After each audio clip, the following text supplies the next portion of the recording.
Muchísimas gracias, Eduard, por tus palabras muy inspiradoras. Vamos a seguir con el programa. Ahora vamos con un diálogo que a mi modo de ver es impostergable y lo he posicionado en el último tiempo, que habla respecto a la equidad de género y la igualdad de oportunidades para las mujeres en la arquitectura. Invito a las arquitectas que van a ser parte de este panel a pasar adelante y aprovecho también de invitar a los ministros Alberto Undurraga y Ernesto Tone a que vayan con Felipe Vera, el curador, a ser los primeros en visitar la sala de los proyectos especiales.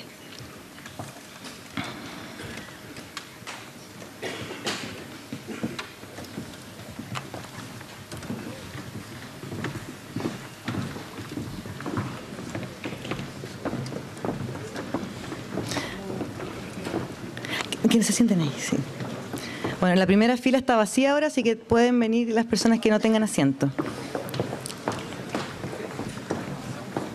¿Ah?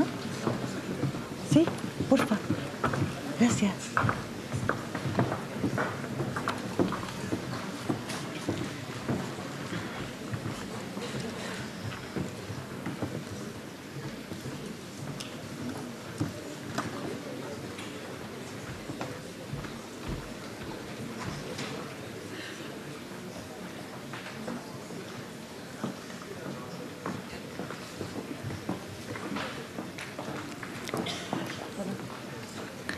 Creo que me falta solo una invitada.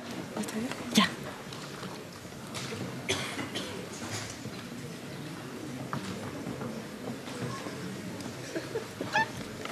La Ana María Durán, de Ecuador. Sí, está. ¿Sí? Nos falta solamente Ana María Durán que venga al panel. A lo mejor fue a la visita con los ministros.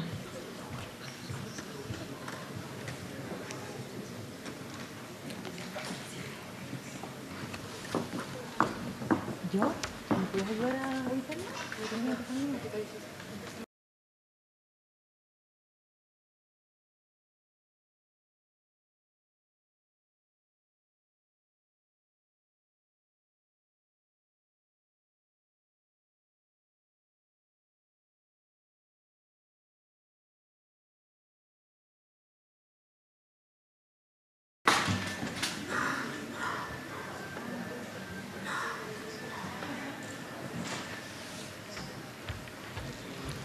Bueno, de todas formas, en honor del tiempo, porque ayer nos fuimos al chancho con el tiempo y terminamos como a las 11 de la noche, vamos a proseguir y, bueno, Ana María se incorporará al panel en breve.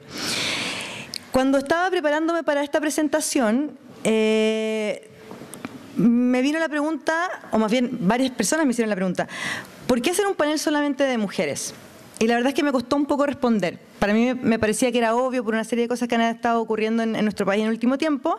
Sin embargo, quise escribir 3 razones que son un poco desde las vísceras que quiero compartir con ustedes. ¿Por qué un panel solo de mujeres? Número 1, porque si hubiera un panel compuesto solamente por hombres, al menos en Chile, nadie lo cuestionaría. Número 2, porque cuando nos planteamos con el equipo de curadores el tema diálogos impostergables, emergieron una serie de postergados, aquellos postergados en las oportunidades que entregaba la ciudad. Y a mi modo de ver, las mujeres estaban siendo postergadas en nuestra disciplina. Las arquitectas en Chile tienen poca visibilidad, pero también están ocupando pocos espacios de participación. Y número 3, si las imágenes van generando constructos sociales, un panel compuesto solo por mujeres me parece que aporta con un grano de arena a la normalización de la idea de que las mujeres son participantes activas en la construcción de nuestras ciudades. Así como hoy día para muchos es normal que en la nómina de 7 arquitectos premiados por un gremio haya solamente nombres masculinos. Esos son los 3 puntos que yo ocupé como fundamentos de por qué generar un panel de este tipo solamente compuesto por mujeres. Les quiero presentar quienes nos acompañan hoy día. Ellas mismas van a presentarse y vamos a mostrar un poquito también de cada una de sus prácticas para entender la diversidad que tenemos acá en este panel. Si bien son puras mujeres, como ustedes pueden ver, cada una ha enfocado la disciplina hacia un ámbito diverso. Y eso me parece que aporta mucho a nuestra disciplina hoy día. Nos acompaña Sandra Iturriaga, chilena, Elisa Silva de Venezuela, Inés Moacet de Argentina y Casu Segers también de Chile. Quiero además que este diálogo no solamente sea entre nosotras, sino que puedan ser parte ustedes también del diálogo, para lo cual voy a invitar a Matías. ¿Sí que está? ¿Se me fue? Me robaron a Matías. Ah, me lo quería robar la Joana, ya caché. Ya, Matías nos va a ayudar con lo siguiente. Él va a tener unas tarjetitas y solo un lápiz porque me robaron todos los demás. Y si ustedes quieren hacer una pregunta, que si emerge una pregunta en el camino mientras nosotras conversamos, vamos a hacer algunas presentaciones también, si emerge alguna pregunta, levantan su manito y Matías va a buscar su pregunta. O sea, tú le pasas el papel, se entiende, ¿no? Gracias. De esa manera también podemos hacer un debate mucho más inclusivo en el que a lo mejor no se repiten las preguntas, sino que vamos aglomerando ciertas ideas para poder proponérselas directamente a nuestras panelistas. Si quieren puede ser anónimo, si quieren pueden poner su nombre arriba, y lo que sí sería interesante, quizás algunas preguntas enfocadas a algunas de las panelistas. Si es así, poner esta va para Cazzu Segers y así, ¿no? Eso, vamos a dar inicio entonces a este panel.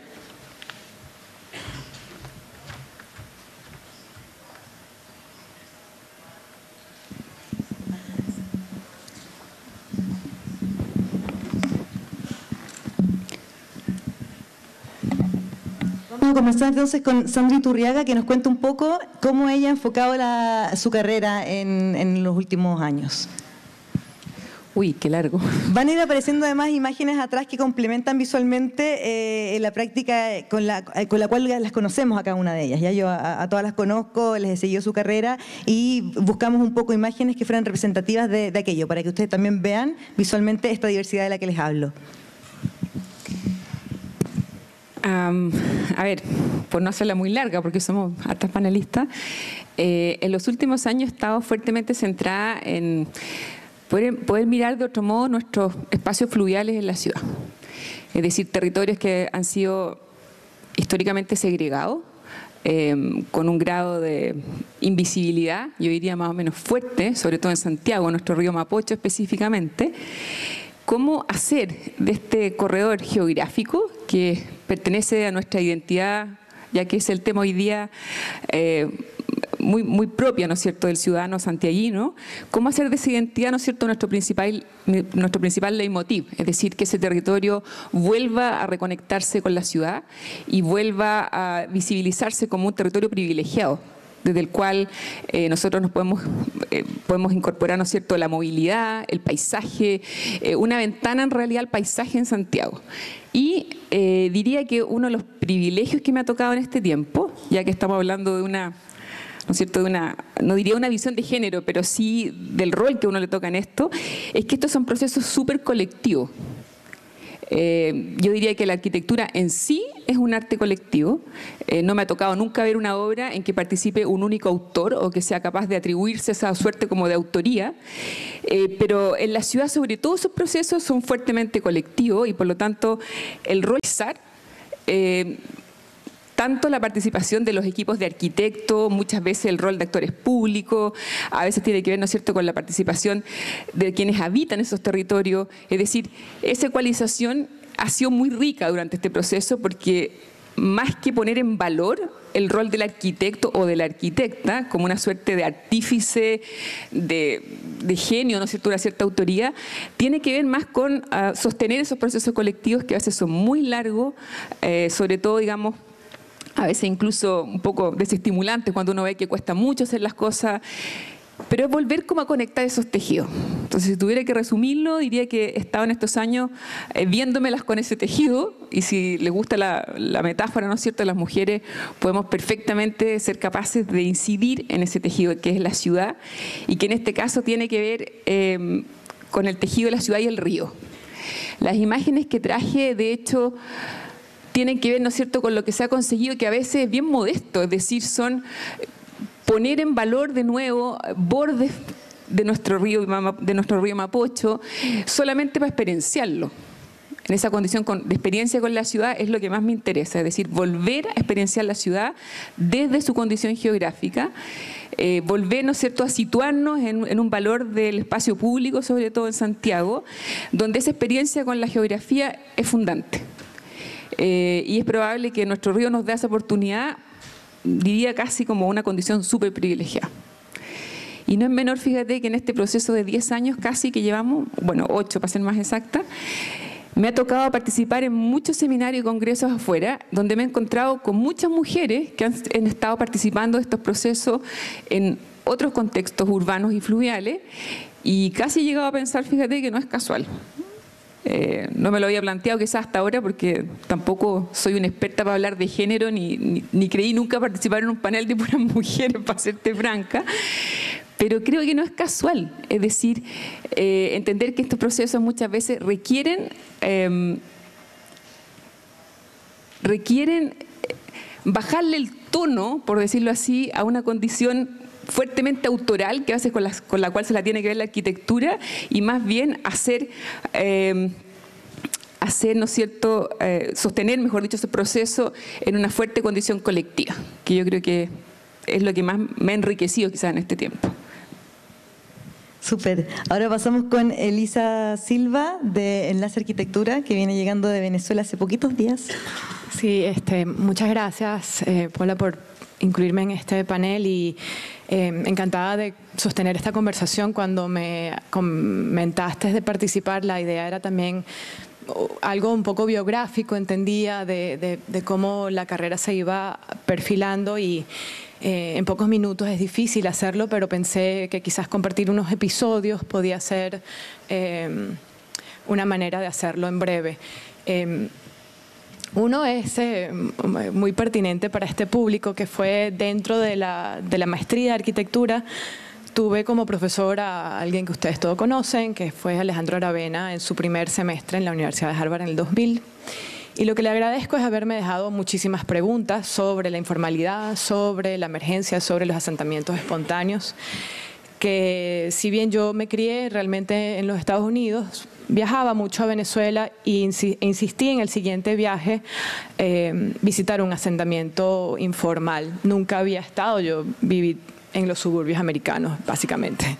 Entonces, lo que me impresionó muchísimo fue la gran distancia que había entre las herramientas que yo había adquirido en la construcción de mi profesión y esta realidad que dista muchísimo de lo que uno pudiese llamar realmente en la convención una urbe, y que sin embargo, bueno, son 1 billón de personas en el mundo que viven en algo que se llame de origen informal. Y me apasionó de alguna manera la relevancia de este tema, la pregunta y la curiosidad de cuál es el rol del arquitecto en estos espacios, y quedó esa pregunta. Años después gané lo que llaman el Premio Roma de la Academia Americana en los Estados Unidos, y viví en el palazzo increíble arriba del Gianicolo en Roma. Y lo que vale la pena contar fue el ejemplo de 5 artistas plásticos con quienes conviví, y ver la sinceridad de su aproximación a producir su trabajo. O sea, levantarse muy temprano, dedicarle horas a su investigación, sus aciertos, sus desaciertos en aquello que estaban buscando comunicar. Y me pareció maravilloso descubrir la autenticidad del artista en ser, a la vez, perseguir su intelecto, su curiosidad intelectual, su pasión, su trabajo, su vida, todo en un solo ser. Y así fue un poco que decidí ir a Venezuela, porque no puedo hablar de regresar. Yo en realidad tenía 11 años cuando me fui. Ir a Venezuela muy en contracorriente en el 2007, en una situación política que ha simplemente ido haciéndose más aguda. Y comencé a trabajar en los asentamientos informales el día siguiente que llegué, en lo que ha sido mi laboratorio de aprendizaje, que fue el barrio de La Morán, en Caracas. Y llegar así como de paracaidista a este contexto trae muchas reflexiones, que son quizás las que compartiría. Esto ya fue hace 10 años. Una es que había ya un proceso andando desde finales de los años 80, similar a lo que ocurrió en Río y similar a lo que ocurrió en Medellín, solo que el proceso en Venezuela se queda cortado en el año 2002, que fue un proceso bastante más de urbanista, por decirlo así, o sea, llevar vialidad, dar títulos de propiedad. y quizás una pequeña visión también viviendista. Y la observación y el análisis que mantuvimos, y también a través de la academia, daba otras luces completamente diversas, y también la importancia de formular proyectos que fueran realmente viables. Mover a 300, 400 familias para trazar una vía no es realmente viable. Y de alguna manera ahí se quedó ese discurso sobre lo que llamaban mejoramiento de los asentamientos informales. Tuvimos una oportunidad de formular un proyecto que terminó siendo más que todo saneamiento ambiental y espacio público, que distaba mucho del discurso que iban dando en ese momento, apoyado por una multilateral que se llama CAF, y que al terminar todo este proceso y entregar un proyecto donde había muchísimo rigor en su diagnóstico y en su formulación, nos topamos con un escenario muy duro. Fue un gran fracaso, y creo que de los fracasos es que uno aprende muchísimo. El enorme escepticismo que había en el otro lado de la mesa, los clientes privados, sobre todo la empresa privada, muy escéptica ante este planteamiento, inclusive en el sentido de que esto solo podía ser una política de Estado, esto solo podía venir de un dinero titánico que viniera de afuera. Entonces, ese fue un punto importante de quiebre. No valían mis títulos, no valía mi profesionalidad. Había un muro muy, muy grande al cual enfrentarse en cuanto a la resistencia a este tipo de ideas.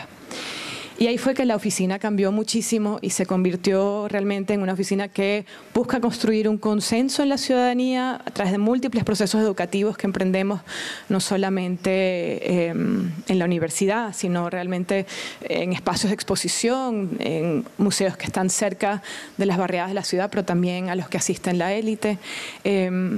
Una indagación por investigación sobre la realidad del territorio, y eso ha sido una publicación que se llama Cava. Levantamos en 2 años y medio toda la historia del crecimiento de los asentamientos informales en Caracas.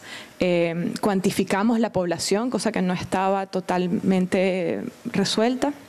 La mitad de la población en Caracas vive en un asentamiento informal. Y esto ha hecho más visible este tema, lo ha de alguna manera vuelto muy pertinente hablar de algo que es realmente urgente o impostergable si es la mitad de la población que está viviendo en ella.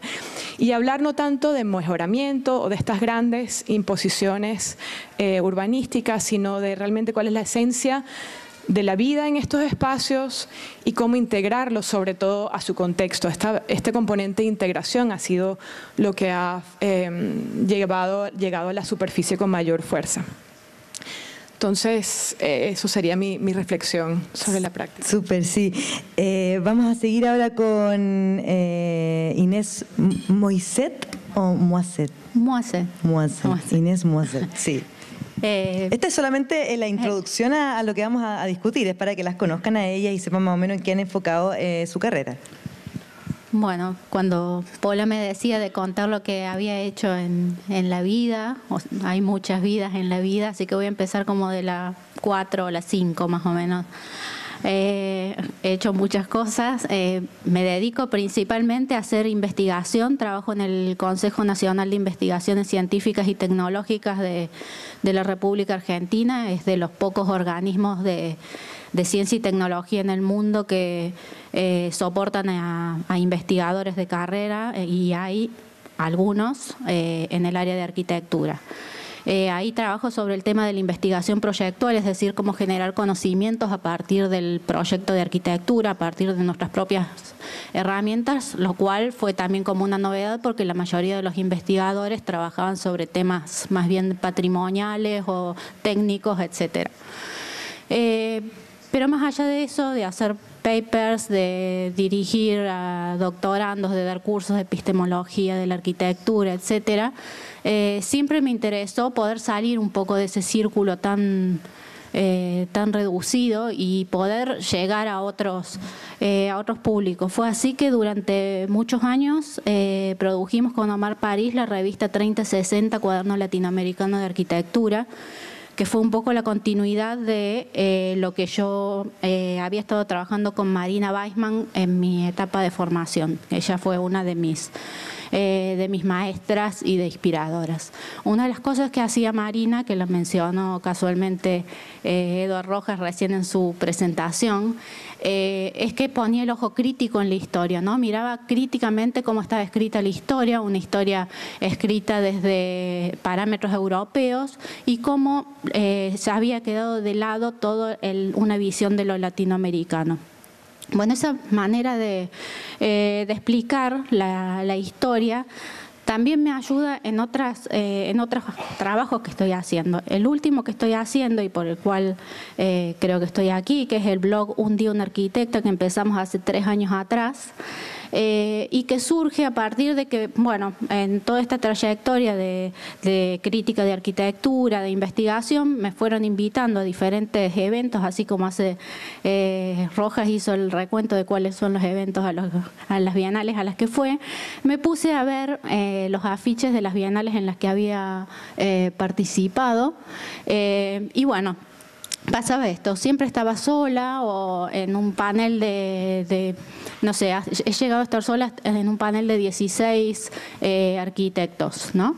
Y esto era sistemático y en un principio yo no me daba cuenta bien qué era lo que estaba pasando, es algo normalizado, ¿no? Totalmente. Hasta que empecé a preguntarles empecé a ver esto raro, empecé a preguntarle a los organizadores y me dijeron que no se les ocurría quién podían invitar.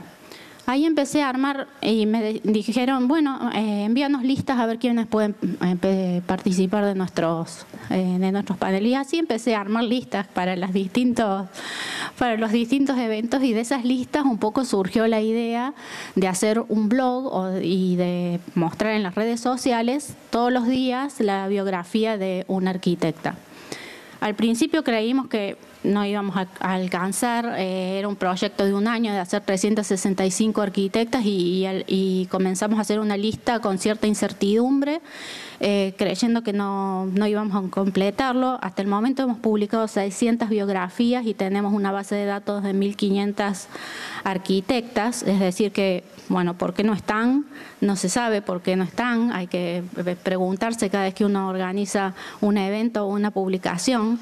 También hemos encontrado que las arquitectas no son nuevas en la historia, hay arquitectas o mujeres que estuvieron construyendo desde el Imperio Romano hasta nuestros días, en el pleno Renacimiento, en la época isabelina, en el Barroco, reconocidas en su tiempo como constructoras y dentro de las academias, y que posteriormente los historiadores las fueron borrando de la historia. Por lo tanto, uno dice, bueno, ahora a mí me invitan, dentro de 15, 20 años directamente va a desaparecer todo lo que hemos hecho todas nosotras. Hemos detectado este mecanismo, también ha sido una sensación de, bueno, toda esta historia que leímos en la Facultad de Arquitectura, porque fuimos y revisamos los libros clásicos que hemos estudiado, el Pevsner, el Frampton, el Gideon, el Sevi, y encontramos sistemáticamente este mecanismo de eliminación de las mujeres de la historia de la arquitectura. Bueno, un poco ese era el objetivo de este blog, se ha ido sumando gente, en este momento son 70 redactoras y redactores, tenemos 1 millón de visitas en el sitio, 20.000 seguidores en Facebook, la cosa ha crecido de una manera bastante intensa en los últimos 3 años y antes de eso yo tampoco me imaginaba que era necesario un panel de mujeres y bueno, a partir de haber empezado a trabajar con los archivos, entrevistando a las arquitectas y conociendo en profundidad el tema, bueno, se nos hizo evidente que era necesario e impostergable. Muchas gracias, Inés. Aló, sí, muchas gracias, Inés. Aprovecho esos aplausos para invitar a Ana María Durán, que viene a completar el panel de hoy día.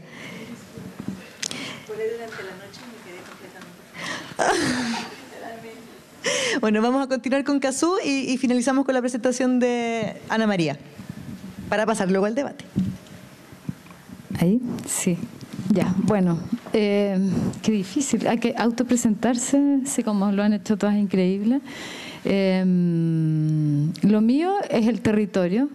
Como todas saben, es el territorio, es entender como esta vocación de Latinoamérica, que yo lo resumo en esta frase que digo que el territorio es América, como los monumentos son Europa, entendiendo que nuestros grandes monumentos son nuestros territorios naturales y las culturas vernáculas y de tribus originales que habitan en ellos, y cómo esta relación hombre-territorio genera una identidad para Latinoamérica.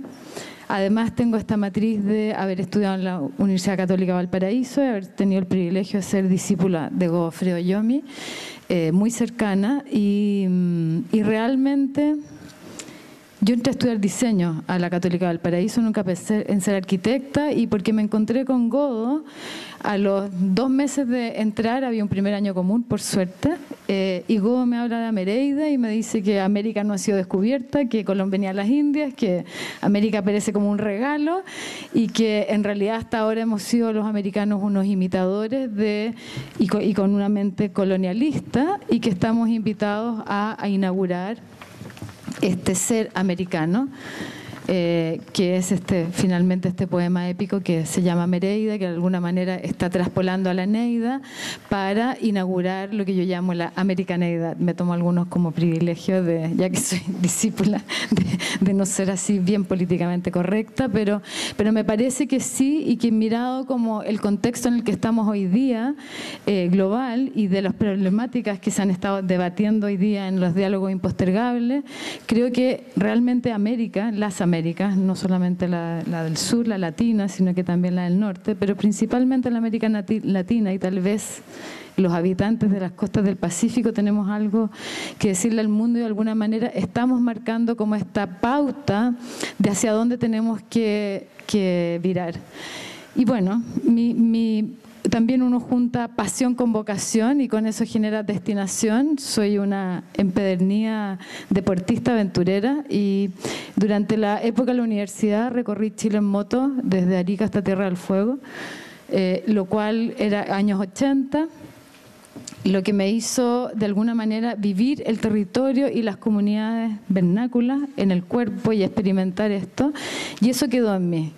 Y después, ahora, a través del esquí de travesía, llegué a la Araucanía andina. Entonces, como que de alguna manera hice toda esta carrera profesional que parte con la Casa Cala, que es mi primera casa y gana el Gran Premio Latinoamericano de Arquitectura. Y en la Casa Cala hago el mismo invento del cual ha estado dando esta charla magistral Eduard Rojas, que es como entender cómo de los procesos locales y de lo vernáculo uno hace un encuentro con lo contemporáneo y genera un lenguaje. En mi caso, la Casa Cala hice como una deconstrucción de los galpones tradicionales del sur, con un montón de otros ingredientes, por supuesto, que venían del estudio del territorio. Y en mi caso, además, la palabra poética que cruza, que aparece siempre como este estudio del lugar, el encargo del cliente, y esta relación genera el nombre, que para mí es como lo que trae la forma, que lo estaba explicando en la charla anterior, que es como este pequeño embrión, como un embrión humano. Cuando uno nombra, por ejemplo, Cala, es por la flor la Cala. Y al nombrar Cala ya hay una intención de forma, y lo que hace ese proceso es que está en un estado anterior a la forma misma, y eso permite generar ¿cómo se llama?, edificios o proyectos que son completamente distintos, no tan influenciados como por lo que se lleva en el tiempo. Y creo que tal vez ese ha sido como mi gran aporte en la arquitectura chilena. Y bueno, y parto con la Cala, y creo que la ópera prima de este proceso de hacer, de esta comprensión de lo vernáculo, es el Tierra Patagonia. Y del Tierra Patagonia empieza como una bisagra que parte con mi casa y después con la casa de mi madre, que se llama Esmeralda, donde aparece otra manera de hacer que tiene que ver con Esmeralda. Lo hago a partir de cómo se hace la composición del cristal de la esmeralda y la geometría que eso genera, que finalmente terminamos un icosaedro, y eso genera como la casa esta de madera se volumetriza y se geometriza. Y de ahí entro al territorio propiamente tal, en que me aparece como una, o sea, como que de alguna manera ya la práctica profesional del edificio de autor o de la casa que me sigue encantando, como que tenía un llamado mayor, entré como en una crisis de sentido profunda y por juntar pasión con vocación, empecé a trabajar en entender Santiago no desde su espacio construido, sino de su espacio natural y de toda esta red de montañas que tenemos alrededor, que porque están tan presentes no las vemos y porque de alguna manera las montañas nos parece que son un muro inabordable. Yo siempre me imagino cuando se pensaba que la Tierra era plana y los navegantes salían y pensaban que en el horizonte se caían y lo comían los dragones. Un poco pasa lo mismo con la montaña, que la tenemos al frente, es nuestro skyline, y finalmente fue muy largo, pero formé una fundación que se llama Más Mil, que está dedicada justamente a hacer aparecer como este patrimonio natural que tenemos en Santiago para generar una serie como de beneficios a los habitantes de Santiago. El primero, inclusión social, accesibilidad universal a todos, etcétera. No me voy a extender en eso porque si no me quedo todo el día hablando, pero es apasionante y eso mismo me ha llevado a trabajar la Araucanía con comunidades pehuenches en una ruta que se llama la Ruta Pehuenche, donde me aparece, porque después de un accidente en esquí decido que tengo que ir a matar el chuncho y subimos el Lonquimay, y en el Lonquimay me doy cuenta que el lugar tiene todos los atributos para volverse una marca mundial. Y digo, ¿cómo uno comunica una marca mundial? Esquí en 5 volcanes en 7 días. Y después me invitaron a dar una charla en un encuentro de Institutos Geopoéticos del Mundo en París, año 2014, y con Miguel Labor decidimos dar la charla en torno a esta nueva idea que me aparece, y esa idea es, la llamamos Araucanía Capital City, que es lo que acabo de plantear, que en realidad la Araucanía tiene todos los atributos para volverse a la marca mundial y además Temuco ser la próxima capital y descentrarse Chile.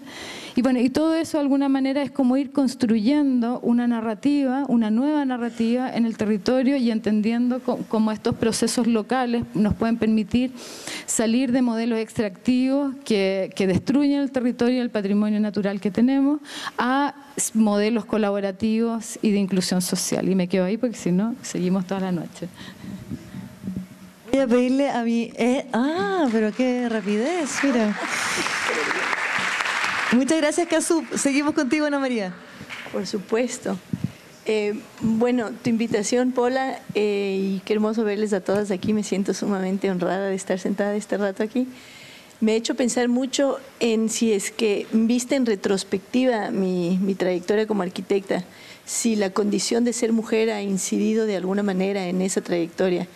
Y por supuesto que sí, de una manera negativa y de una manera positiva. Negativa en el sentido de que yo pienso que muchas veces las mujeres crecemos a través de las grietas. No se me ocurre otra metáfora para explicarlo, porque hay mucho cemento encima, ¿no? Si queremos crecer por la trayectoria típica del arquitecto, es muy difícil porque encontramos demasiados obstáculos. Mi carrera arrancó en pareja y me encanta la idea de la pareja de arquitectos. La verdad es que yo nunca me percibí como una arquitecta autónoma, heroica, que se lanza al mundo a demostrar que yo puedo también hacer arquitectura. Nunca fue, digamos que nunca fue un activismo mío. El tema de género nunca me influenció de manera consciente o de manera política.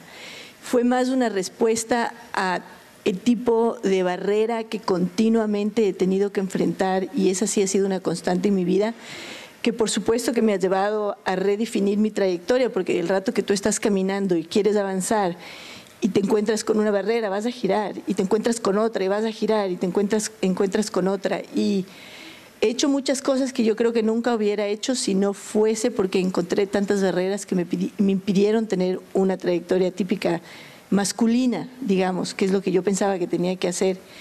Una de las primeras decisiones que tomé después de 3 años de colaborar íntimamente con mi esposo y socio, que es un arquitecto maravilloso, un genio, y lo admiro y lo respeto muchísimo, penosamente no está aquí, pero una de las primeras decisiones que tomé fue justamente dejar de trabajar con él, no porque él fuese machista, es el tipo más feminista, que es más feminista que yo. A él le da igual, siempre me dice, viniendo de una familia india como viene y de una cultura tan machista como la mía, me dice, el machismo es un despilfarro del talento femenino. Entonces él tiene una visión muy, muy abierta de lo que puede contribuir la mujer. Entonces no fue tanto él, era más el hecho de que los clientes asumían que él lo hacía todo. Teníamos formas de dividirnos el trabajo un poco complejas. Tú diseñas estas partes del plano, yo hago los planos, tú las fachadas. Teníamos formas de dividirnos del trabajo, ¿no? Esa división laboral de género, si quieres. Pero a la final el producto siempre se asumía como de autoría exclusiva de él, y eso a él también le dolía.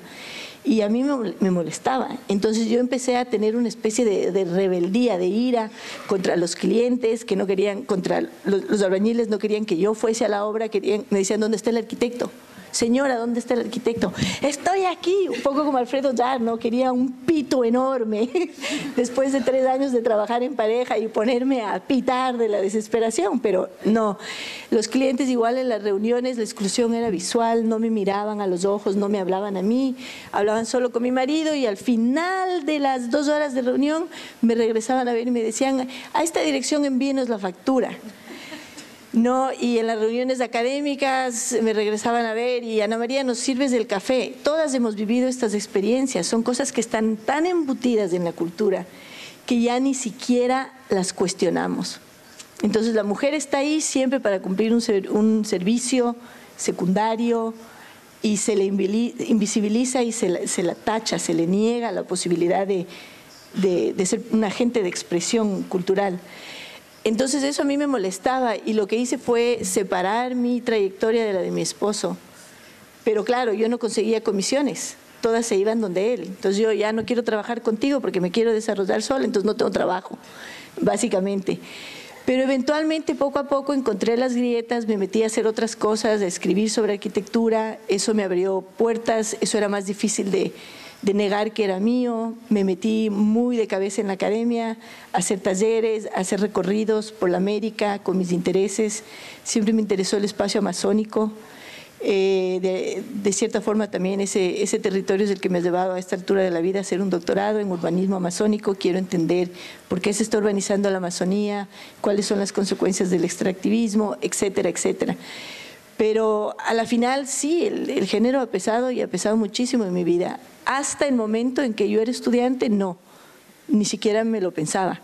Fue el momento en que atravesé ese umbral en donde ya te encuentras con el hecho de que la mujer tiene que trabajar 10 veces más para con suerte conseguir lo mismo que un hombre con 1/10 del esfuerzo. Y eso para mí es un shock, y eso es algo que tiene que hablarse, y es algo que las mujeres no deben tener miedo de expresar. Y no es una cuestión de hombre-mujer, yo creo que el tema de género no tiene nada que ver con si se es hombre o si se es mujer. He encontrado en mi camino hombres increíblemente que me han apoyado, he encontrado mujeres muy machistas. Es un tema más de la actitud que tenemos hacia el otro y saber reconocerle por lo que es y no por los prejuicios que puedan que puedan asumirse en base a lo que es.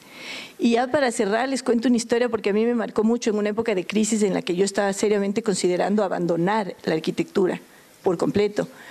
Encontré a una amiga, una abogada ecuatoriana, una mujer brillante, una mujer sumamente visionaria, que básicamente dedicaba su vida a ayudar a los ecuatorianos trans que se cambiaban de género, pero no tenían una cédula de identidad que les permitiese ni siquiera abrir una cuenta bancaria. Entonces llegaban al banco, le quedaban mirando, decían, Luis, pero ¿cómo que? ¿Y usted qué le pasó? Entonces tenían muchas restricciones los trans en Ecuador. Ella les ayudaba a conseguir una cédula ya como Julia, y les ayudaba con todo el papeleo de la transformación de género en todos los niveles, inclusive los institucionales. Y ella me contaba la historia de un amigo riobambeño que emigró a Quito, estudiaba en la Universidad Central.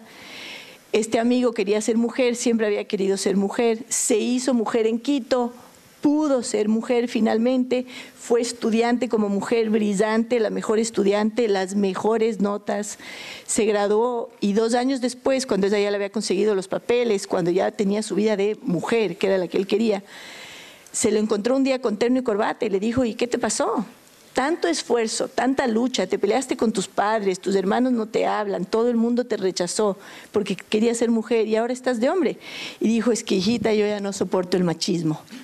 No soporto más. Voy a ser hombre, no me conviene ser hembra. En este mundo no me conviene. Y yo me quedé alucinada con esta historia porque dije, ok, no estoy loca. No es rebeldía pura y dura, no es mía.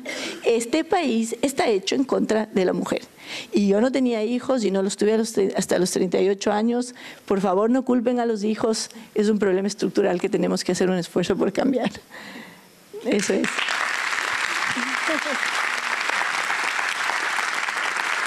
Muchísimas gracias, Ana María.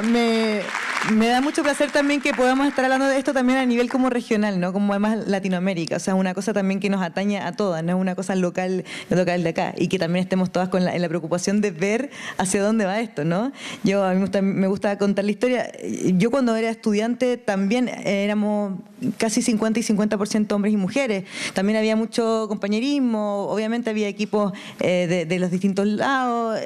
Tampoco nunca sentí como una cierta discriminación ni de parte de los profesores, salvo algunos casos, pero la verdad es que parece que en el mundo laboral es cuando uno se enfrenta más que nada a este tipo de problemas y uno ahí se enfrenta como en la realidad, porque claro, salir al mundo laboral, tanto para hombres como para mujeres, en el ámbito de la arquitectura es bastante difícil, ¿no?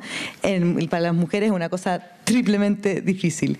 Voy a invitar ahora, no al panel, sino que al estrado, a Soledad Larraín. Aquí tengo yo mis ayudantes. Ellas son de, la Soledad y Laila, que nos van a acompañar más tarde, son del Comité de Arquitectos Jóvenes del Colegio de Arquitectos y en conjunto hemos estado trabajando para hacer algún tipo de iniciativa como la que estamos presentando hoy día. Entonces, Soledad nos va a compartir algunos datos que también nos van a ayudar a gatillar la conversación. Les recuerdo que Matías está dando vuelta con las tarjetitas para recopilar preguntas para empezar el debate. Soledad. Hay que prenderlo. Se escucha así. Bueno, como decía Pola, nosotros en el Comité de Arquitectos, soy parte del Comité de Arquitectos Jóvenes y nosotros hace más de un año que estamos de alguna manera con la inquietud sobre la condición de las mujeres en la arquitectura. Y este año logramos concretar en septiembre, de hecho Pola y Cazú estuvieron presentes en un panel que se llamó Arquitectura y Mujeres en Chile, que fue bastante interesante, pero ahí más que de alguna manera llegar a respuestas, logramos plantear grandes interrogantes. Podemos decir que fue el inicio de algo. Y desde este punto concretamos una iniciativa que se llama Mujer Arquitecta, que se ha planteado el desafío de alguna manera de dar respuesta a estas preguntas. Y desde este trabajo que hemos estado logrando, queremos compartirles algunas cifras, ¿no es cierto?, que empieza a contestar la primera pregunta que siempre sale es ¿dónde están las mujeres? En ese sentido podemos ver en el ámbito de las premiaciones, ¿no es cierto?, que es donde uno busca los referentes, donde empieza a trabajarse el contexto, podemos ver que tanto internacionalmente, a nivel del premio Pritzker, por ejemplo, el porcentaje no es muy alto, o sea, estamos hablando del 5%, y en Chile se repite esa tendencia donde los premios nacionales solo un 3% ha sido, y de hecho ha sido solo una mujer la premiada. Después nos vamos, y aquí este dato es de Inés, muchas gracias, de su trabajo de 100 mujeres en Wikipedia, de alguna manera, además de las premiaciones, otra forma de visibilizarse es teniendo información sobre otras mujeres arquitectas. Y cuando uno ve, tenemos que, todas las biografías, las 2.835 biografías que hay de arquitectos en Wikipedia, solo 8% son de mujeres. Entonces es muy difícil acceder a esta información. Y como comentaba Pola hace un poco, en el mundo occidental podemos ver que la participación en el ámbito estudiantil de las mujeres es bastante alto, está cerca del 40%, pero al pasar al mundo laboral bajamos a un 12%. Y ahí hay una brecha que uno dice, ¿qué pasa? Y esto, de alguna manera, mejora un poco en números, donde las matriculadas alumnas mujeres llega casi al 50% y subimos hasta un 28% dentro de la repartición de trabajo en el país.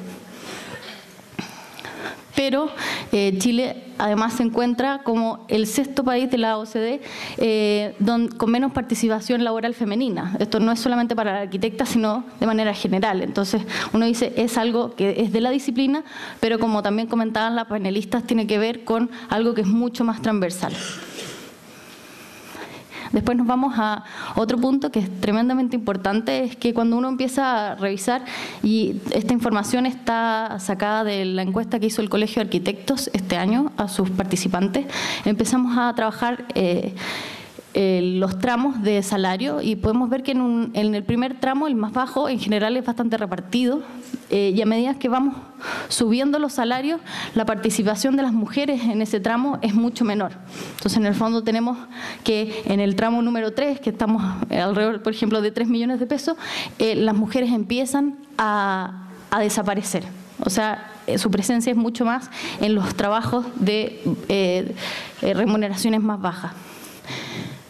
Y esto tiene que ver con que, por ejemplo, en España ya llevan mucho más tiempo trabajando esto y tienen muchos más datos sistematizados, podríamos decir, y ellos llegaron a calcular que la brecha salarial entre un hombre y una mujer entre el mismo trabajo es de hasta un 30%. Entonces, ese es uno de los cálculos que nosotros queremos de alguna manera también cimentar acá en Chile. Y otra de las razones porque ese primer tramo también es bastante importante, es porque el 73% de esas mujeres son menores de 40. O sea, estamos hablando que hay una gran nueva generación de mujeres arquitectas que se está abriendo camino y esperamos de alguna manera que este tipo de iniciativas también van confirmando esa misma tendencia. Y en el mismo gremio, en esta encuesta, ¿no es cierto?, la participación dentro del gremio es de un 37% y cuando pasamos a los cargos directivos baja estrepitosamente. O sea, la participación de las mujeres cuando llega a cargos de responsabilidad empieza lentamente a bajar. Entonces, siempre como brecha se toma primero el acceso a la educación, que nosotros podemos de alguna manera por los números entender que está cubierto. El acceso, las mujeres entran a estudiar arquitectura, se titulan de arquitectas, pero es después en el salto hacia el espacio laboral donde desaparecen o se hacen desaparecer. Nosotros creemos que las brechas tienen que ver con los referentes, la falta de referentes mujeres, los reconocimientos a esto, el pago equitativo y el conocido techo de vidrio, que por ahí hablaban que era de alguna manera que uno se va haciendo el camino a través de los obstáculos y tenemos de repente más obstáculos que otros. La idea de mostrar un poco estas cifras es para dar también pie para el debate y que ustedes pueden empezar a compartir. Así que muchas gracias.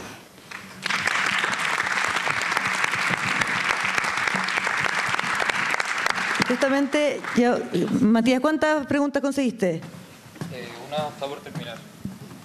Ya, pueden seguir levantando sus preguntas todavía. Esto no... Súper genial. Gracias.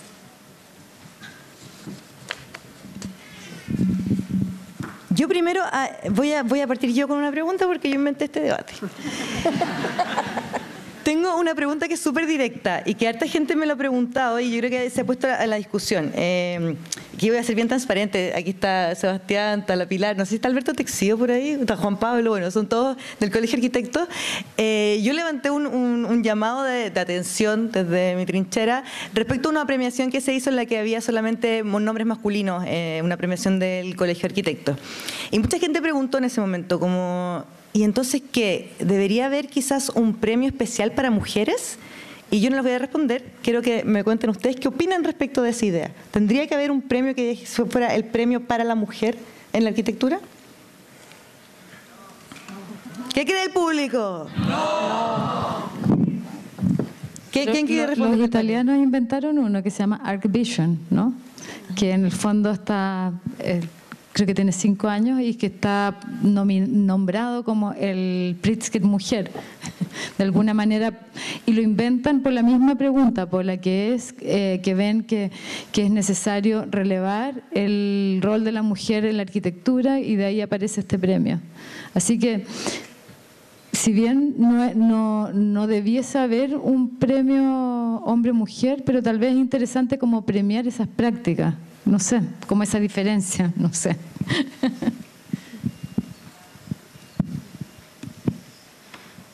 Sí, es un tema difícil porque cómo se implementa una discriminación positiva en estos casos.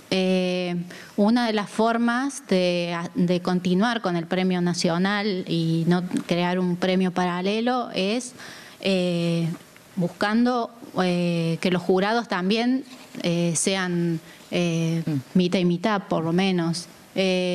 Poder discutir estos temas en las reuniones para que sea consciente, incentivar también a las mujeres a que, no sé cómo es el premio, pero a veces hay convocatorias y las mujeres por ahí no se presentan o a nadie se les ocurre presentarlas a las instituciones. Entonces las instituciones también tienen que hacer un esfuerzo para generar esta conciencia, esta necesidad, porque realmente, como decía tu marido, se está desperdiciando el talento, la mitad del talento de la población mundial, ¿no? Entonces, creo que es una necesidad poner el ojo y estar viendo. Y además también en estos premios existe como una... un estereotipo de lo que es la figura del arquitecto. Entonces se busca un arquitecto que es el arquitecto que construye la obra, etcétera, etcétera, que ha sido definido a través de la historia de la arquitectura occidental y que, si ustedes, vuelvo a los libros de la historia de la arquitectura, son arquitectos blancos, europeos, y entonces uno siempre está pensando en el arquetipo del arquitecto como alguien que va a la obra, es decir, ¿por qué un premio nacional no puede ser un teórico o una teórica de la arquitectura? ¿Por qué un premio nacional no puede ser alguien dedicado al activismo en la arquitectura? Es decir, la profesión esta tiene tantas posibilidades, tantas potencialidades que creo que también hay que mirar en su conjunto, ¿no? Enriquecer esta idea de la arquitectura como no solamente la que hace obras. Y además que hay excelentes arquitectas haciendo excelentes obras, es decir, que también que no queden fuera de estas búsquedas. Yo amo las historias, así que tengo otra. Esta es una. Nosotros amamos las tuyas. Había un evento que se llamó Women in Design en el GSD hace años, en el 2008, 2009 creo que fue, y estuvo Dennis Scott Brown. Y me acuerdo que una de las mujeres que estaba en el auditorio levantó la mano al final y le preguntó, yo me identifiqué mucho porque mi generación piensa así, fuimos muy machas, ¿no? Somos hijas de Madonna y de la princesa Caballero y de esa manga japonesa, muy trans en el fondo. Y claro, le dijo, yo no quisiera saber que a mí me contrataron en el GSD por ser mujer y no porque soy una arquitecta talentosa. Y yo dije, ¿cómo le va a contestar? Se fregó, es que Dennis no tiene respuesta para esto. Y yo me identifiqué plenamente.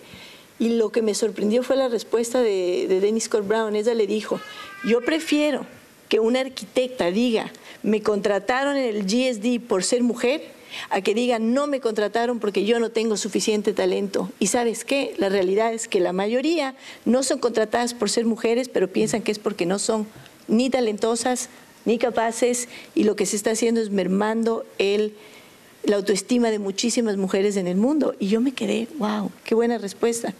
Y sí hay mucho de eso. Yo creo que los espacios de la mujer son importantes justamente porque si no el mensaje es, bueno, es que son invisibles, y lo mismo ocurre con los negros y lo mismo ocurre con los indígenas. Son invisibles porque no tienen talento, porque son tontos, porque son vagos, porque son prejuicios que se confirman cuando hay una invisibilidad tan enorme. Y si hay que generar un espacio de visibilidad para mostrar que no pueden o que son tontas o que, como me dijo una vez un cliente literalmente, ¿de qué me sirve que vaya una mujer a la obra si ya se ha demostrado que ustedes genéticamente son incapaces de concebir y diseñar el espacio? Ustedes solo sirven para hablar. Entonces, ¿cómo demuestras que una mujer sí puede concebir y diseñar un espacio? Dándole un espacio donde pueda visibilizarse a esa mujer. Si no, seguirán invisibles y el prejuicio seguirá creciendo. Entonces, quizá hay un premio en el que compiten todos juntos, pero hay un premio especial que de alguna manera busca dar esa visibilidad. Habría que buscar formas de generar un espacio sin que se vuelva todo una dualidad hombre-mujer, como en el fútbol, ¿no? Voy a pasar a... Sí.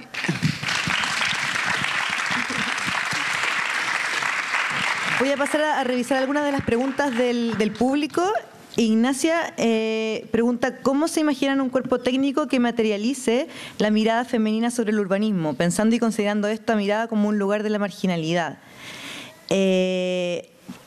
Lo que entiendo un poco de esta pregunta tiene que ver también como con esos espacios democráticos, ¿no? Como cómo generamos unas ciudades que realmente sean inclusivas, pero pensando en la inclusividad total. Entonces, ya que tenemos aquí arquitectas que han efectivamente accionado en ese lugar, si pueden comentar algo al respecto. Sí, yo creo que hay una deuda con la ciudad, con tener una mirada más abarcante. De hecho, incluso en temas que a veces son tremendamente positivos, por decirlo así, que se habla de una movilidad sustentable, de una nueva visión de ciudad, donde el auto no prima, donde esta visión positivista probablemente tiene ¿no es cierto?, un rango mucho menor.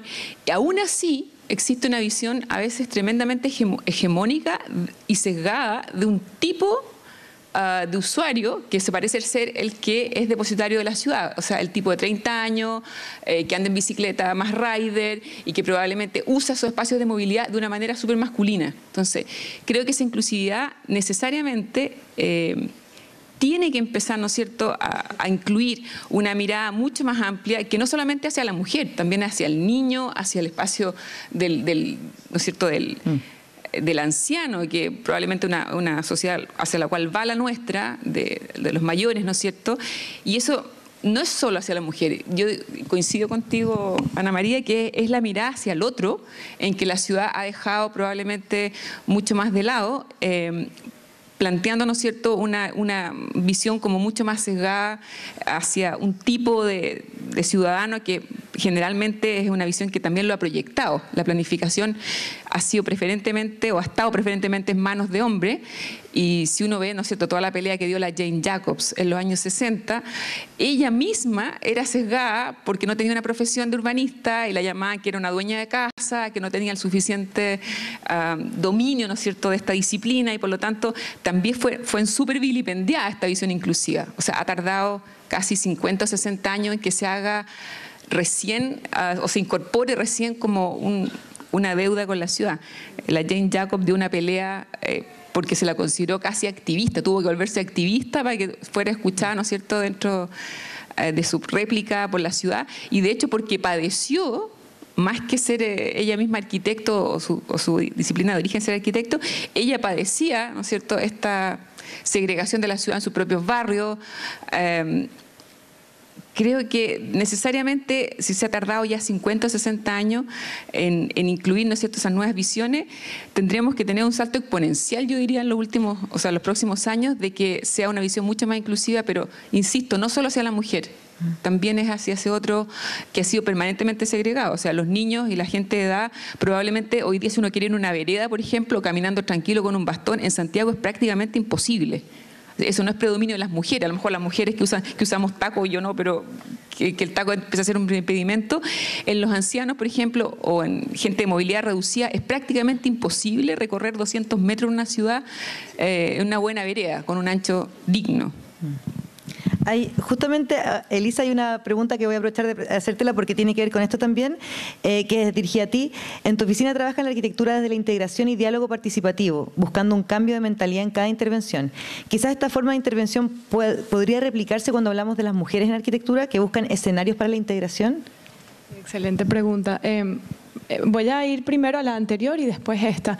Me invitaron a ser parte de un jurado de premios a buenas prácticas urbanas a nivel de gobiernos locales. Y éramos un equipo como de entre 15 y 20 personas, no recuerdo, mujeres y hombres. Y a mí me llamó muchísimo la atención un proyecto en un pueblo que no conocía, pero ya lo recordé, Lüleburgaz, en Turquía.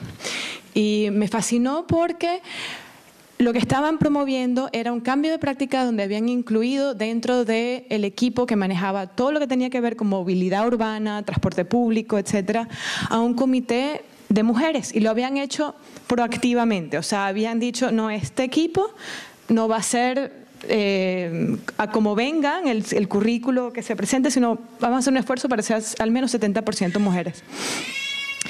Y lo interesante de eso es que visibilizó una cantidad de verdades que habían trascendido en el tiempo sobre la mujer es la que más usa el transporte público, por ejemplo, no solamente en Turquía, sino en general, porque es la que lleva a los niños, trae a los niños, hace el mercado y tiende una cantidad de cosas del hogar.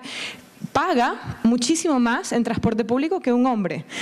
Es una usuaria mucho más frecuente y sin embargo las condiciones en muchos casos eran muy desfavorables para ellas, no solamente por el costo mayor que le estaban invirtiendo a ese servicio, sino razones un poco que son deplorables, y las razones por las cuales tenemos hoy día en Río de Janeiro y en la Ciudad de México vagones de mujeres al final de los trenes, ¿no?, de los metros.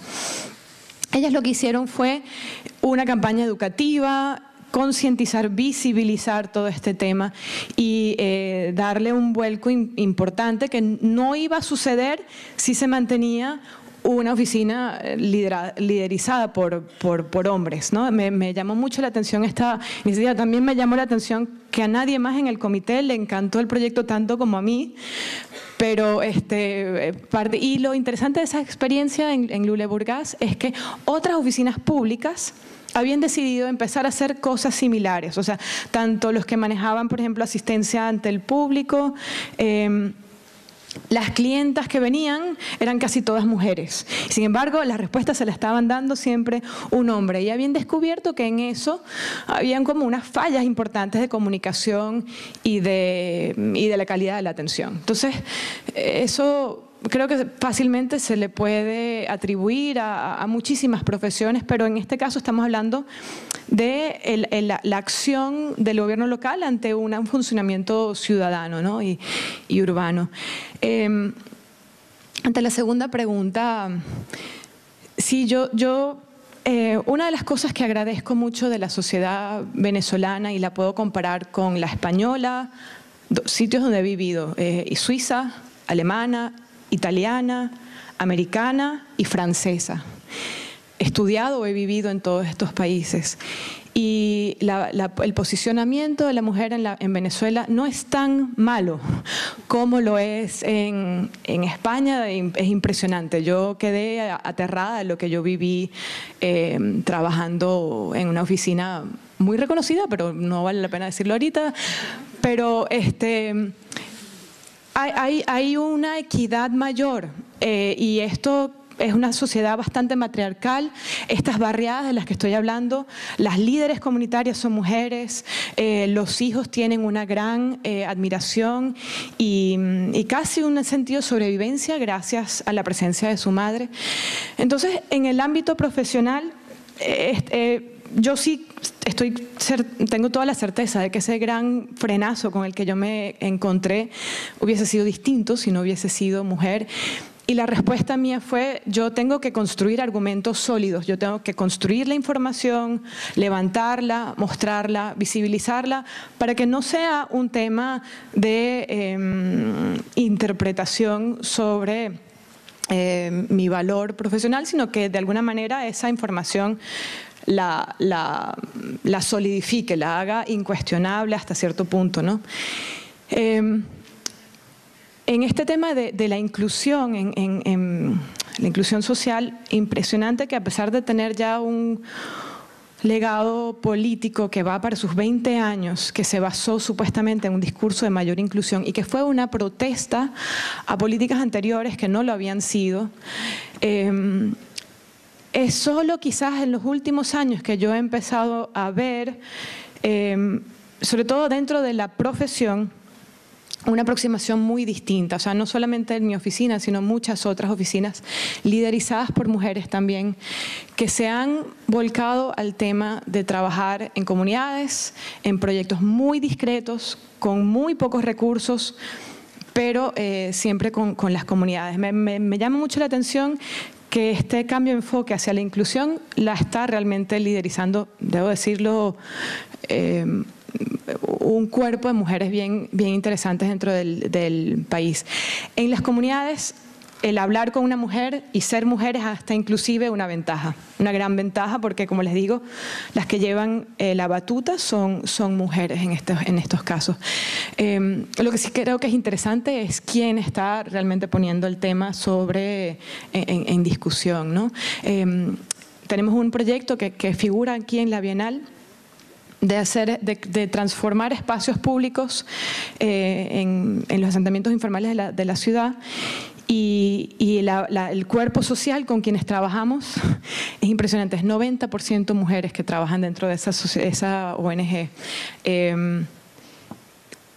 El compromiso social que yo he visto también es muy distinto en el cuerpo profesional mujer y en el de los hombres. No sabría decir si es por una predisposición, digamos, mayor a que el hombre es quien produce un ámbito social, siempre va a estar asociado con una carrera, vamos a decir, menos lucrativa, y puede ser que esa sea una de las grietas por las cuales las mujeres se meten, porque el campo es un poco más libre.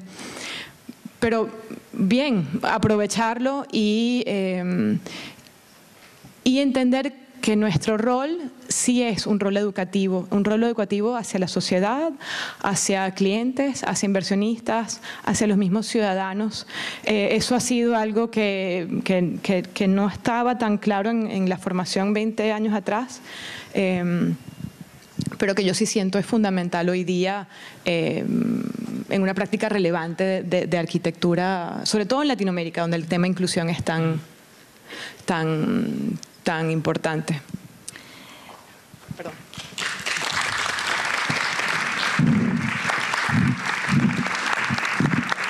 Voy a decir dos preguntas juntas porque creo que podrían llevar a una discusión similar. Nos escribe Mabel Briceño. Mabel, me imagino que está en el público. Dice: soy arquitecta desde 1973, ininterrumpidamente, y nunca he sentido discriminación. Formé constructora Briceño y al poco tiempo se incorporó mi marido, hijos, nueras, sobrinos, etc. Depende de uno cómo se presente. Grande Mabel. Y hay otro que dice: Isabela, ¿cómo a través de la arquitectura como revolución es posible confrontar el machismo sin ser un referente y activando el rol femenino desde el anonimato?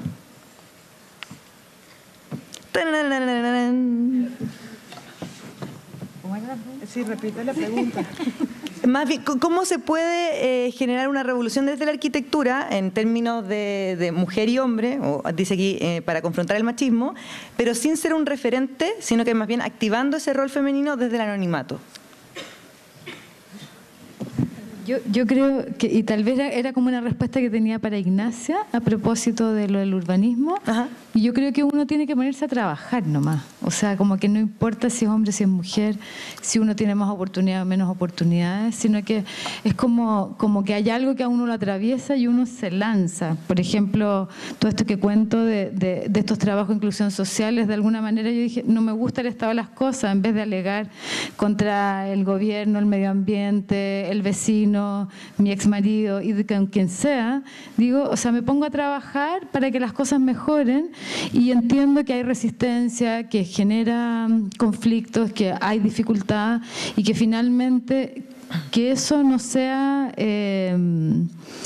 una cosa que a uno le hace botar el avión al suelo. Y cuento una anécdota a propósito de las anécdotas de Ana María, que estuvimos en Salvador dando una charla, y una noche tuve un sueño en que soñaba, porque terminamos el seminario y nos fuimos a la playa y estuvimos como 3 días dentro del agua siguiendo las conversaciones del grupo, y entonces en eso tengo un sueño en que hay como una ola que es un muro de agua gigante, gigante, gigante, yo estoy abajo de esto y lo estoy mirando y digo, o sea, ¿qué hago? ¿Atravieso la ola y veo si tengo la oportunidad de poder salir al otro lado? ¿O me trato de poner aquí como donde la ola va a reventar y me quedo en el vacío? ¿O me pongo a rezar y pido que no me caiga encima y me maltrate demasiado? Y finalmente el sueño de la ola tiene que ver con esto que estoy hablando, que es atravesar la resistencia. De alguna manera son barreras y son muros mentales que uno se pone y son argumentos para justificar miedo, inseguridad, no sé, 1000 cosas. todo, porque de alguna manera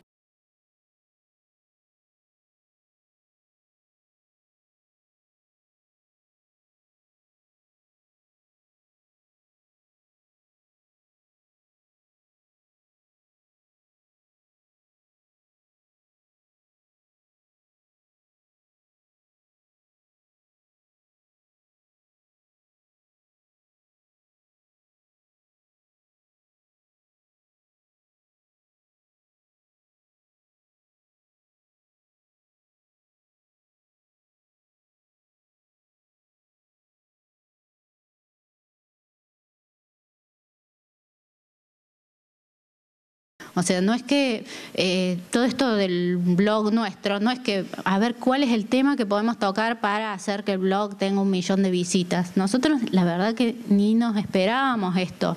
Empezamos a trabajar con un tema que nos pareció necesario, pero tampoco nos imaginamos, y terminamos dando la cara y respondiendo un montón de cosas y tratando de atender a un montón de pedidos. Cada vez que pasa algo con el Premio Nacional en Chile, nos escribe la gente de Chile a ver qué opinan ustedes de esto.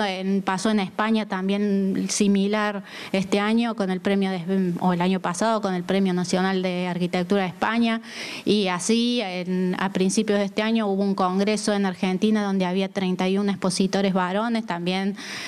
Bueno, vamos participando en estas cosas porque creemos que tenemos un compromiso de pronto con esto que hemos encontrado y nos hemos transformado en la cara visible y asumimos esa responsabilidad, como me ha pasado con otras actividades en las que hago, que no sé, de defensa del patrimonio, por ejemplo, que también entonces la gente te empieza a llamar cada vez que se va a demoler alguna cosa. Bueno, y uno asume y elige que bueno, que la gente te puso ahí y va para adelante con esa responsabilidad.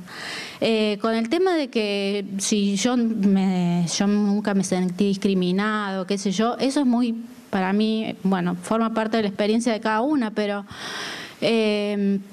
creo que tenemos tan naturalizadas ciertas cosas que dejamos de darnos cuenta, y cuando llegamos, que somos pocas las que llegamos, porque como bien vimos los números acá de Chile, y también puedo mostrar los números de Argentina, son similares, también nos olvidamos que no es solamente por nuestro propio esfuerzo, es porque de alguna manera tenemos ciertas condiciones, un capital social que nos ha permitido movernos dentro del sistema.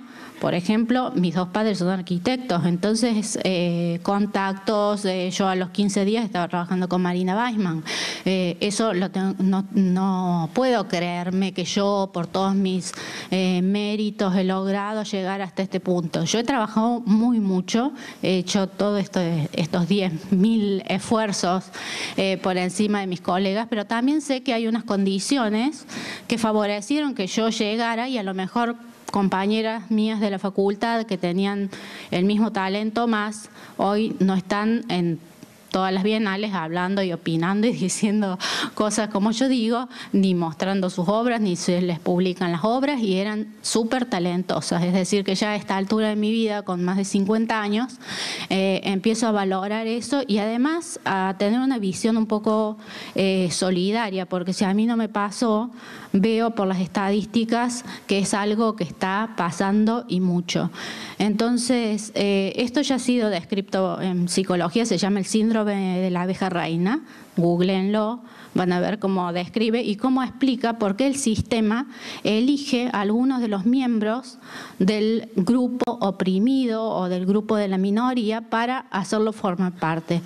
Y en tanto y en cuanto esa abeja reina digamos, siga los lineamientos del sistema, va a andar todo bien, y además no se le genera ninguna competencia. Esto está estudiado en los grupos nazis que tenían a judíos metidos en los grupos, judíos ricos que hablaban mal de los judíos pobres. Esto pasaba con los negros en Estados Unidos, también que fueron, digamos, sumados, y entonces hacían una diferencia con los negros que no trabajaban, los negros vagos. Nosotros somos negros distintos. Bueno, yo creo que también hay que, como mujeres, tenemos que aprender a solidarizarnos, a ver lo que les está pasando a nuestras compañeras y no, digamos, desde mi punto de vista, eso es también ineludible.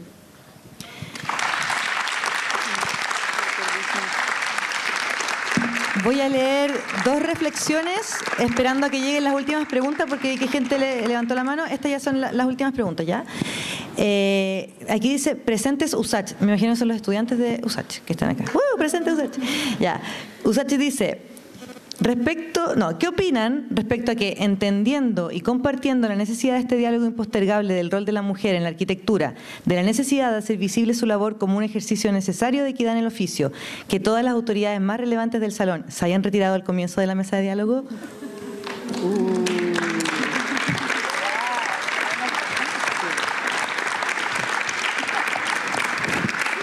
Entendiendo razones protocolares del desarrollo oportuno del cronograma del evento y sin escatimar el esfuerzo de la curadora Paula Mora, planteamos esta pregunta como una reflexión necesaria para cuestionarnos cómo queremos lograr una incidencia real en la sociedad, volviendo parte a todos de estas conversaciones necesarias. Y la segunda reflexión dice, propongo un aplauso a nuestra traductora para sordomudos.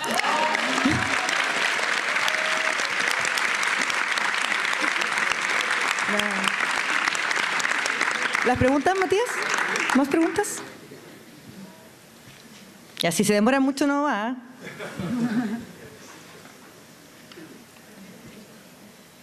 Vamos a seguir entonces con una que esta es como... A mí me encanta esta pregunta siempre. La hacemos siempre en Plataforma Arquitectura a los arquitectos. Siempre le preguntamos, ¿qué le recomendarías a un estudiante de arquitectura? Aquí la pregunta sería, ¿qué le recomendarías a las estudiantes de arquitectura? Sí, voy a partir quizás porque estoy en una labor, no sé si hay alguna otra académica, pero creo que es una súper bonita pregunta porque a uno le toca, ¿no es cierto?, ponerse en el ejercicio que uno estuvo en algún minuto y que es, para mí, fundamental como rol cuando uno está en la academia es despertar una vocación con la suficiente pasión para que no haya preguntas de que cómo puedo operar desde el anonimato o qué pasa si me pasa tal cosa, que sea con suficiente fuerza para plantearse hacer lo que a uno le gusta para incidir en el rol que uno quiere estar.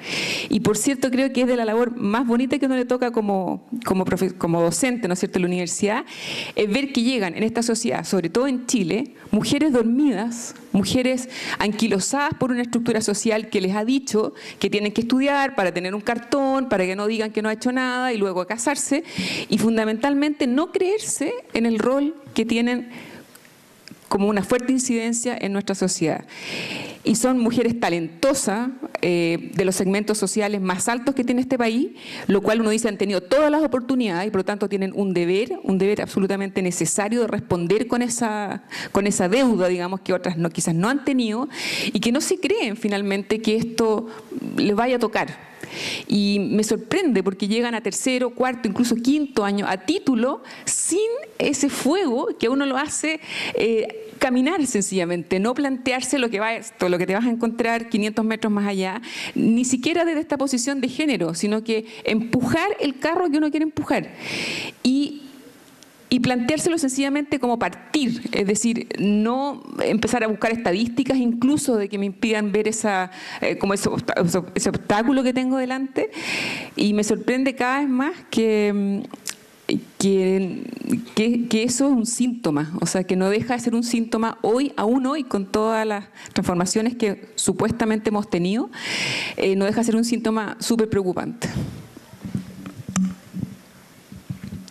Yo también soy profesora y solamente 2 cuentos creo que pueden elucidar mucho esto. Hay también, además del ser mujer, una componente en la formación de arquitecto. Yo creo que es una disciplina que no convoca a toda la ciudadanía. O sea, hay un segmento social que no aspira a ser arquitecto.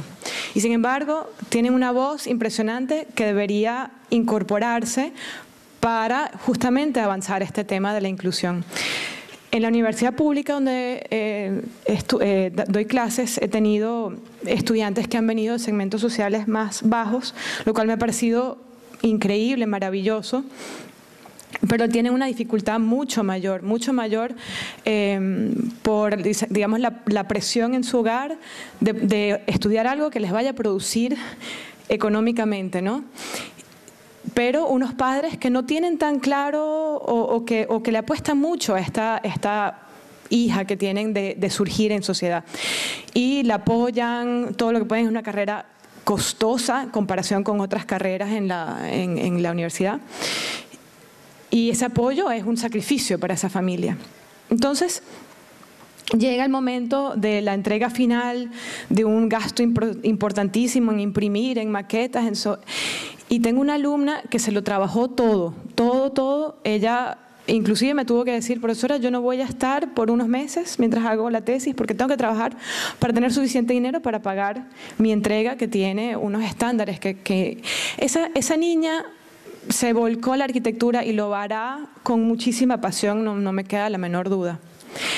Por otro lado, esta no fue mi alumna, pero trabajó muy breve conmigo y tenía una pasión muy grande por landscape, y la habían aceptado en la Universidad de Pensilvania, que es excelente universidad para la carrera de landscape sobre todo.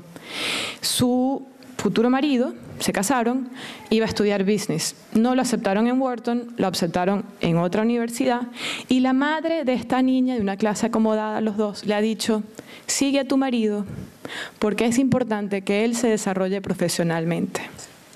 Tú no eres tan importante. La madre le ha dicho esto a la niña.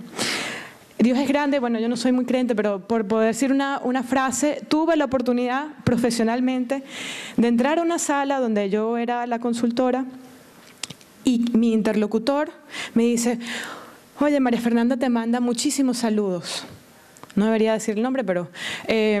y me caigo en cuenta que es su madre. Dios mío, yo le digo: qué niña tan talentosa, brillante. La aceptaron en una de las mejores universidades de paisajismo en el mundo. Increíble. ¿Cómo está? No, bueno, está en Miami haciendo, no sé, cualquier cosa. Pero aproveché la situación para descargarme un poco de esa enorme frustración de una madre que, además de ella profesional, creo que la frustración de que ella tuviese que trabajar le dio el consejo a la hija de apoyar al marido. Entonces, es muy amplio, ¿no? ¿Qué decirle a un chico? Yo creo que el componente social también tiene que ver, y por supuesto el tipo de padres con el que llegan. Pero sobre todo hay que tenerle mucha pasión a esta profesión, independientemente del género que uno tenga. Vamos a ir cerrando nuevamente porque sí que está apretado el programa. Si hubiera más comentarios para las futuras generaciones de arquitectas mujeres. Otra historia. A mí me dijo una arquitecta venezolana, Mónica Ponce de León, en mi momento de hartazgo supremo y ya de rebeldía absoluta, porque mi cuestionamiento era: o me vuelvo un monstruo histérico o dejo esta profesión, porque desafortunadamente tengo un carácter bastante fuerte, entonces mi reacción era violenta a la discriminación de género y yo no quería volverme esa persona violenta. Y Mónica me dijo: tú no te vas de la arquitectura cambia, te quedas. La arquitectura cambia, si te vas no va a cambiar nunca, Ana María. Y de alguna manera sí le agradezco que se me cruzó por la vida una mujer latinoamericana, arquitecta talentosísima, que ahora es decana en Princeton, y que o sea, fue una inspiración para mí enorme.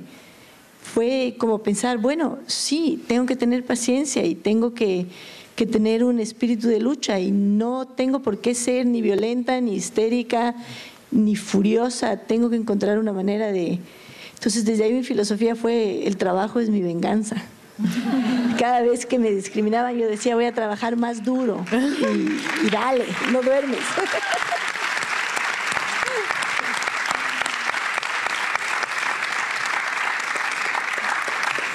Bueno, estoy muy entusiasmada. Perdón, brevemente, y creo que es como un resumen de todas las recomendaciones, es que es una profesión que requiere mucho coraje y que uno no tiene que tener miedo ni tiene que hacerse la zancadilla de decir: no tengo talento porque no me eligen o porque no me ven, sino que, y ahí con Ana María, de que hay que trabajar 3 veces más, pero así como... pero con alegría, como de verdad encontrando como la la pasión que esto genera, porque uno de alguna manera entra en unos mundos y unos territorios que son fascinantes y que evidentemente yo creo que es bien justificable la deserción, porque el trabajo creativo es una cosa insoportable, de dolorosa. O sea, el estar realmente en una punta de lanza donde uno de verdad está abriendo un camino es algo que se necesita mucha, mucha, mucha resistencia y templanza de espíritu.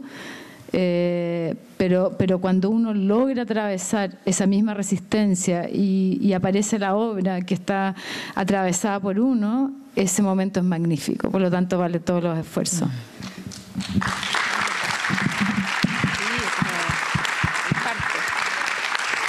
Vamos a cerrar entonces este panel con una breve intervención de Laila Jorquera, que también es del Comité de Arquitectos Jóvenes, que tiene un anuncio que hacer.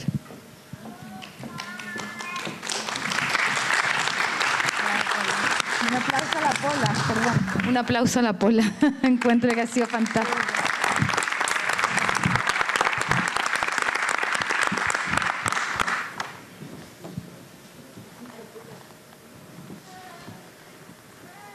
Hola, buenas noches. Siguiendo con el tema, obviamente, de la mujer, nosotros como Comité de Arquitectos Jóvenes queremos presentar una propuesta que hicimos el año 2016 y el año 2017. Partiendo primero con comentarles que el Colegio de Arquitectos año a año entrega 7 premios, además del Premio Nacional de Arquitectura que se entrega cada 2 años, y una distinción especial que es Joaquín Toesca, que se entrega cada vez que el Directorio Nacional lo estime conveniente. Me gustaría invitar a cada uno y a cada una a que leyéramos los nombres de los premios que entrega el Colegio de Arquitectos: el Premio Nacional de Arquitectura, el Premio Arquitecto Joven, el Premio de Honor, Premio Sergio Larraín García Moreno, Alberto Rizo Patrón, Fermín Villaceta Rupio, Alfredo Johnson, Manuel Moreno Guerrero y Juan Parroquia Beguín. No sé si a alguien le llama la atención algo.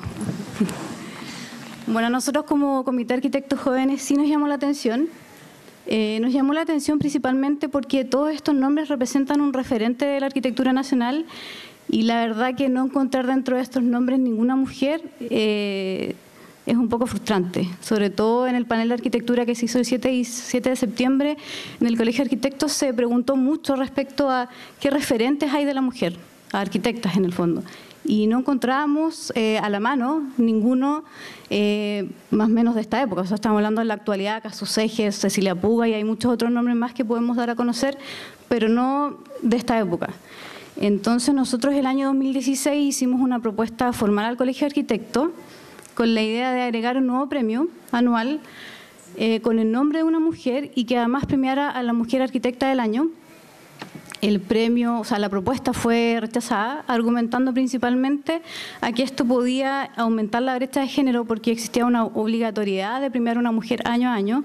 Yo en lo personal no estuve de acuerdo, pero sí nosotros como comité nos dimos cuenta que las críticas constructivas, sobre todo de gente que tiene mucha más experiencia que nosotros, hay que manejarlas, hay que retroalimentarlas, y eso puede aportar a mejorar las ideas. En relación a esto, nosotros volvimos a presentar una propuesta este año, y este año sí fue aceptada, fue ratificada, y queremos presentarles un nuevo premio anual del Colegio de Arquitectos que se llama Dora Riedel Seinecke. Ustedes se preguntarán...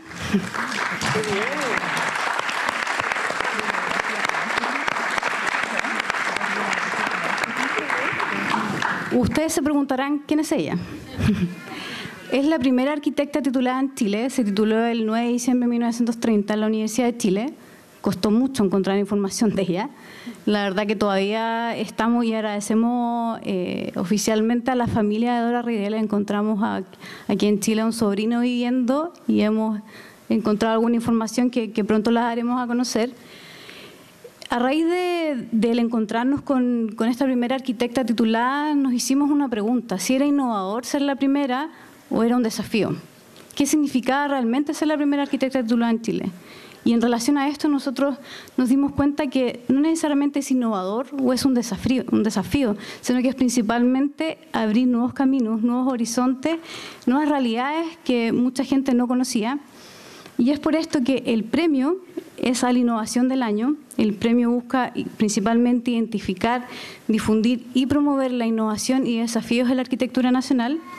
A diferencia de los otros premios anuales del Colegio de Arquitectos, que son la trayectoria, este premio premia a arquitecto, arquitecta o equipo que abra nuevos caminos en la disciplina.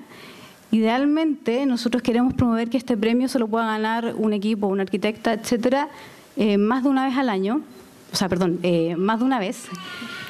Con la idea de nosotros es generar debate, principalmente generar una expectación respecto a este premio y cada año preguntarnos qué es lo que nos van a presentar nuestros colegas respecto a nuevos desafíos de la arquitectura, a nuevas innovaciones y que esto pueda generar un debate sobre nuevos temas en la arquitectura. Y finalizando con esto, nosotros todos los 9 de diciembre, que es el día en que Dora Riel se tituló, queremos lanzar una campaña mediática a través de redes sociales, que es lo más cercano, por lo menos al área joven y donde podemos llegar a muchas más personas. Queremos ese día nosotros lanzar una campaña para promover toda la arquitectura de nuestras mujeres arquitectas nacionales y con esto visibilizar aún más la arquitectura nacional, en especial de las mujeres, ya que nos quedó claro que un premio especialmente para la mujer no se va a dar. Bueno, esta es nuestra manera de presentar a las arquitectas mujeres innovadoras del año. Muchas gracias.